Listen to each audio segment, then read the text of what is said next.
திரு அலீம் அல் புகாரி, இப்போ இந்த விஷயத்துல துணைவேந்தர் நியமனமாக இருக்கட்டும் இல்லது ஆளுநருடைய இந்த குற்றச்சாட்டுகள் இது எதோட வெளிப்பாடு அப்படின்னு நீங்க நினைக்கிறீங்க?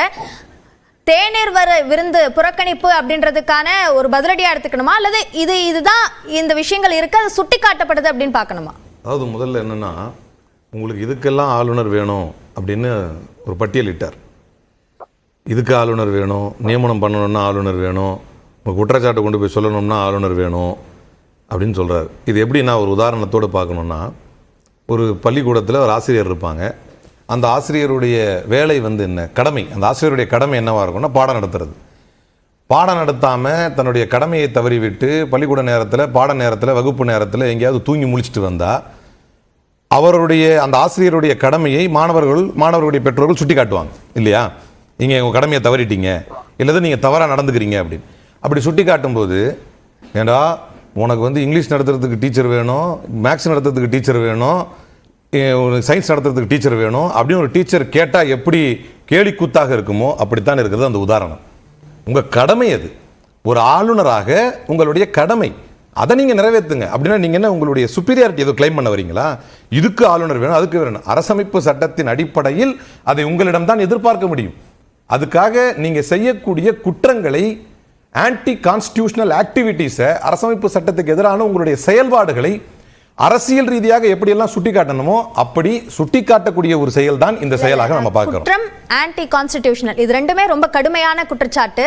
இதற்கான விளக்கத்தை நீங்க சொல்றீங்கன்னு நினைக்கிறேன். எப்படி ஆன்டி கான்ஸ்டிடியூஷனல் ஆக்டிவிட்டீஸ் அவர் பண்றாரு? அரசமைப்பு சட்டத்தில் அவர் எதை, ரொம்ப சிம்பிளா சொல்றேன், ஒரு பூணூல் மாத்திர நிகழ்ச்சி போய் நடத்துறாரு. இதுக்கு கவர்னருக்கு என்ன சம்பந்தம்? இது கான்ஸ்டிடியூஷன் உட்பட்டு வருதா? இது கவர்னருடைய வேலையா? இது ஒரு கவர்னர் செய்யலாமா?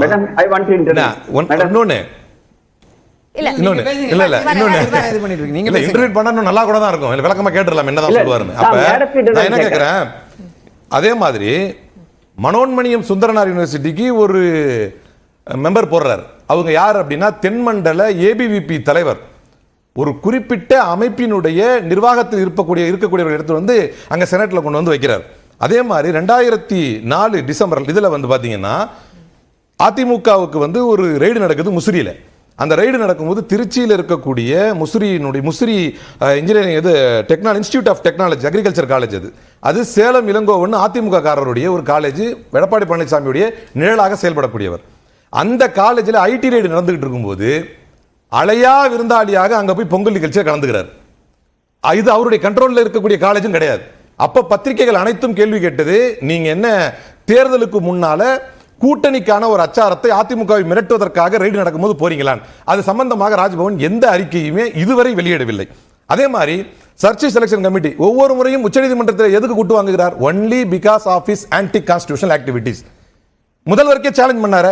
சர்ச் செலக்ஷன் கமிட்டி அமைச்சிட்டு நீங்க நீதிமன்றத்துக்கு போனீங்கன்னா உங்களைத்தான் நீதிமன்றம் குறை சொல்லும் என்று சொன்னார். அவ்வளவு தைரியமா தில்லா பேசிட்டு அதுக்கப்புறம் என்ன பண்ணார்? ஜனவரி 9 அதை விட்ரா பண்ணிட்டார்.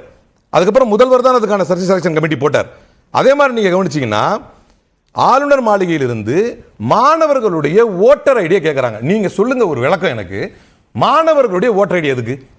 அதுக்கப்புறம் திமுக சட்டப்பிரிவில் இருந்து அதற்கான எதிர்வினை ஆற்றப்பட்டு மரியாதைக்குரிய வழக்கறிஞர் வில்சன் போன்றவர்கள் எல்லாம் அதற்கு கண்டனம் தெரிவிச்சாங்க. மாணவர்களுடைய ஓட்டர் ஐடி உங்களுக்கு எதுக்கு?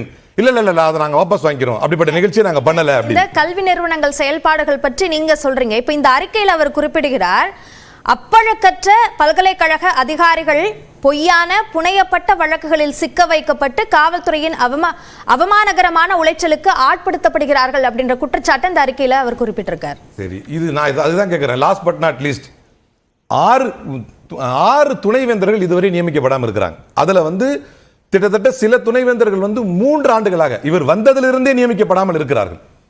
இவர் தன்னுடைய ஈகோ விட்டு கொடுத்துட்டு ஒரு பாலிசிக்கு சொல்லுவோம், மாணவர்கள் மீது அக்கறை இருக்குது, யூனிவர்சிட்டிஸ் மேல அக்கறை இருக்குது, யூனிவர்சிட்டி ஸ்டாஃப் மேல அக்கறை இருக்குது அப்படின்னா அதற்கான பொறுப்பில் இருக்கக்கூடிய இவர் துணைவேந்தர்கள் இல்லாமல், அதற்கான தலைமை இல்லாமல் இருப்பதனால் தான் இன்னைக்கு அண்ணா யூனிவர்சிட்டியில் நடந்த சம்பவத்திற்கு கூட ஆளுநர் RN ரவி தான் முழுமுதற்கான காரணம். ஏன்னா ஒரு தலைமை இல்லாத ஒரு இடமாக அந்த இடம் இருக்குது. அங்க பராமரிப்புக்கு யார் பொறுப்பு எடுப்பா? அதனுடைய நல்லது கெட்டதை யார் அதை தட்டி கேட்பா? இந்த இடத்தில் இருக்கக்கூடிய ஆளுநர் ரவி அவர்கள் செய்யக்கூடிய இந்த குழப்பத்தினால் தான் இந்த நிர்வாக சீர்கேடு ஏற்படுது. அங்க ஒரு பிரச்சனை வரப்போய் தான் அரசு தலையிட வேண்டியது வருது. இப்ப அவர் சொல்றாருல, அந்த பிரச்சனை நடந்த பிறகு அவர் போய் ஆய்வு நடத்தினாரே அண்ணா பல்கலைக்கழகம். நடந்து முடிஞ்ச பிறகு நடக்கிறதுக்கே காரணம் நீங்க தான் நான் சொல்லிக்கிட்டு இருக்கிறேன். எதுக்கு நியமிக்க மாட்டேங்கிறீங்க? நீங்க வந்து 3 வருஷமா துணைவேந்தர்கள் இல்ல சில இடங்கள்ல உங்களுடைய பர்சனல் ஈகோக்காக. அப்ப இது என்ன ஆக்டிவிட்டியா நம்ம கணக்கு எடுப்போம்? இது கிரைமா எடுப்போமா இல்ல அஃபென்ஸா எடுப்போமா இது ஆன்டி கான்ஸ்டிடியூஷனல் ஆக்டிவிட்டியா எடுப்போமா? அதாவதுங்க தமிழ்நாட்டில் இருக்க துணைவேந்தர் நியமனம் அப்படின்றது தாமதமான குற்றச்சாட்டா இந்த அறிக்கையில அவர் ஒரு விஷயத்தை குறிப்பிடுறாரு. அற்பமான காரணங்களுக்காக துணைவேந்தர் நியமனத்தை நடக்க விடாமல் செய்கிறார்கள் அப்படின்ற குற்றச்சாட்டை அரசு மேல அவர் முன் வச்சிருக்காரு. அவர் நீதிமன்றத்தை பார்த்து கேள்வி கேட்கிறார். நான் சொல்லுவேன் இது அபத்தம். ஏன் அப்படின்னா நீதிமன்றம் இவரை கேக்குது, if you don't resolve it we will step in. யாரை பார்த்து கேக்குது? அப்ப யார் அற்பமான அரசியல் செய்கிறா? ஆளுநர் அற்பமான அரசியல் செய்கிறாரா? அரசு அற்பமான அரசியல் செய்கிறதா? நீதிமன்றத்துக்கு போய் இது இன்னொரு கூடுதலா வழக்கை இதை சேர்த்துக்கங்க, உடனே இதுக்கான தீர்வு வேணும், யூஜிசி மெம்பர் அப்பாயின்ட் பண்ணுவாங்கிறார் முதல்வர். அப்படி முடியாத சட்டத்தில் இடம் இல்லைங்கிறாரு. கடைசியில் யார் அது பின்வாங்கினது? யார் அற்பமான அரசியல் செஞ்சது? யார் சட்டத்துக்கு உட்பட்டு நின்றது? தமிழ்நாட்டில் வாழ்ந்து கொண்டு தமிழ்நாட்டில் இருந்துகிட்டு தமிழ்நாடு கவர்மெண்ட் கொடுக்கிற அனைத்து சலுகையும் அனுபவித்துக் கொண்டு திராவிடம் என்று ஒரு இனம் இல்லை, தமிழ் தாயை விட அவர் என்ன சொல்ல வராரு? பாரத தாய் தான் முதன்மையானதுங்கிறார். அப்ப தமிழ் தாயை எங்க குறைத்து பேசுகிறார். இது எங்க போய் வைக்கிறது? ஒரு மண்ணுக்கு இவ்வளவு பெரிய துரோகம் விளைக்கிறாரே ஒரு ஆளுநர். நம்முடைய அதுக்காக தான் முதல்வர் சொல்றார், அவர் இருந்துட்டு போட்டோம், அவர் துரோகத்தை மக்கள் பார்ப்பார்கள், அவர் செயல்பாடுகளை மக்கள் பார்ப்பார்கள். தமிழ் மக்களுக்கு எதிராக எப்படி பாஜகவும் அதனுடைய துணைநிலையாகவே செயல்படக்கூடிய ஆளுநர் எப்படி செயல்பட்டு சார் தமிழ்நாட்டில் இருக்கிறாரு. எல்லா மாணவர்களையும் கூட்டி அங்க நிகழ்ச்சிகள் நடத்துறாரு. நிகழ்ச்சி நடத்தி ஒன்றிய அரசினுடைய திட்டங்கள் எல்லாத்தையும் சொல்றாரு. 2047 வல்லரசு ஆயிடும்னு மோடியுடைய ஊதுகுழலாகவே ஒரு ஆளுநர் மாறி விடுகிறார். ஆளுநருக்கு அது வேலையா? சட்டத்துக்கு உட்பட்டவர் அப்படி செய்யலாமா? சரி பேசுறாரு.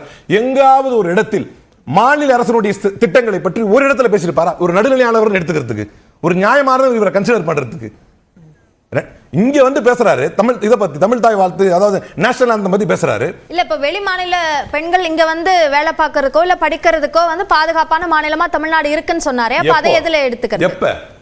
எப்ப இவ்வளவு அநீதி அக்கிரமத்தையும் நம்மளாம் சொல்லணும். தகப்பன் இல்லாத வீடு போல வைஸ் சான்சலர்ஸ் இல்லாத யூனிவர்சிட்டியை உருவாக்கி விட்டுட்டீங்க. இவ்வளவு பெரிய குழப்பங்களுக்கு காரணமாக நின்னுட்டீங்க. எல்லாம் பண்ணிட்டு தமிழ்நாடு நல்லா இருக்குதுன்னா இது எப்படிப்பட்ட பொலிட்டிக்கல் ஸ்டண்டா எடுத்துக்கிறது? சரி சரி, திரு ஆசீர்வாதம் குறுக்கிடுறாரு. சுருக்கமா உங்க கருத்தை சொல்லிடுங்க. புதுக்கோட்டை சீனிவாசன் பேசணும். மேடம், எனக்கு முன்னாடி பேசணும் ரெண்டு பேருமே திரும்பி திரும்பி ஆளுநர் வந்து தமிழ்நாட்டு மக்களுடைய சாப்பாட்டை சாப்பிட்டு இருக்காரு, அவங்களுக்கு கொடுக்கிற பணத்துல தான் வாழ்ந்து. தயவு செய்து இது வந்து ஒரு தவறான கருத்து. அதாவது ஆளுநராக இருந்தாலும் சரி, உச்ச நீதிமன்ற உயர் நீதிமன்ற நீதிபதிகளாக இருந்தாலும் சரி, அவங்களுடைய சேலரி, அவங்களுடைய expenditure are charged to the consolidated fund of India.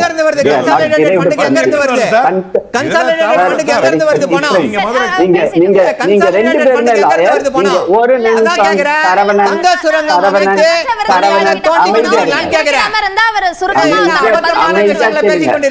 அமைதியா கேளுங்க, அமைதியா கேளுங்க, அமைதியா கேளுங்க, அமைதியா கேளுங்க, அமைதியா கேளுங்க. நீங்க அதாவது நீங்க வந்து இன்னொருத்தவங்க என்ன சொல்றாங்கன்னு கேட்டுக்கோங்க. அதாவது நான் வந்து என்ன பொய்ய சொல்ல போறீங்கன்னா எங்களுக்கு தெரியல.